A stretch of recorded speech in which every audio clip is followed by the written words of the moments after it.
Seigneur, je veux te suivre, mais je me perds souvent. Que veux-tu que je fasse pour marcher vraiment dans ta volonté? Commence par me chercher en premier, sans te laisser consumer par tes peurs ou tes besoins. Fais de moi et de ce qui plaît à Dieu ta priorité chaque matin. Tes décisions s'aligneront d'elles-mêmes.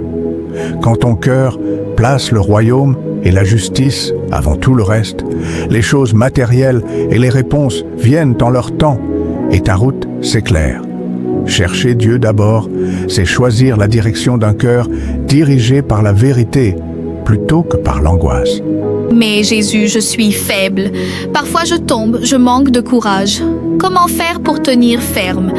Ne compte pas seulement sur ta force. Là où tu es faible, ma grâce peut agir le plus puissamment. Accepte que tu n'es pas l'origine de tout le changement. C'est en te remettant à moi que ma force travaille en toi. Tes limites ne sont pas une condamnation, mais une invitation à t'appuyer davantage sur mon secours. Quand tu admets ta faiblesse, tu accueilles la possibilité que quelque chose de plus grand, ma puissance et ma grâce remplissent cet espace. Mais parfois je ne te sens pas, Seigneur. Es-tu vraiment avec moi même dans ces nuits sans présence? Je ne t'abandonne jamais. Ma présence n'est pas seulement un sentiment, elle est une réalité qui t'accompagne chaque jour. Même quand ton cœur est sourd à ma voix, je demeure à tes côtés, te guidant, même dans le silence. La promesse est stable. Je marche avec toi dans les joies et dans les peines. Apprends à reposer ton âme sur cette certitude, non sur les impressions du moment. D'accord, Jésus. Seigneur, j'ai des projets, mais j'ai peur de me tromper. Comment être sûr que ton plan est meilleur que le mien? Ma voie n'est pas une simple option parmi d'autres. C'est le chemin qui conduit à la vie véritable.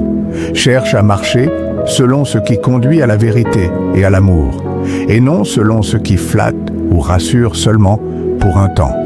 Quand tu me suis, tu t'orientes vers ce qui donne sens et espérance durable. Tes rêves peuvent être bons, mais laisse-les passer par la loupe de l'amour et de la vérité.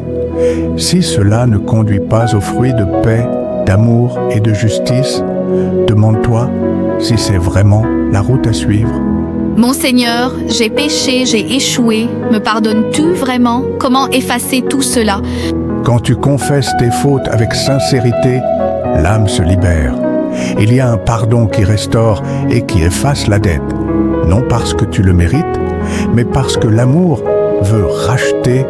Ouvre ton cœur, nomme tes fautes et accepte la fidélité qui pardonne et purifie.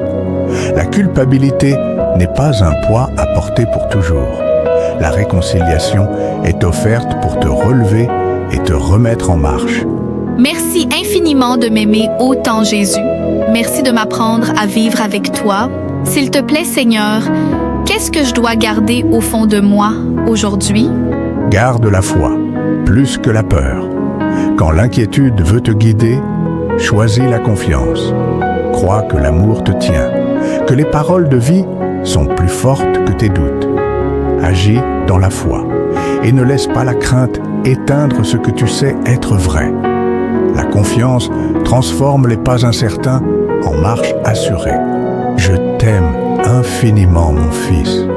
Je veux que tu te souviennes toujours de cette vérité qui m'a emmené à mourir à la croix pour que tu sois libre et que tu puisses avoir à nouveau la possibilité de communiquer avec Dieu par son esprit qui habite en moi et en toi désormais.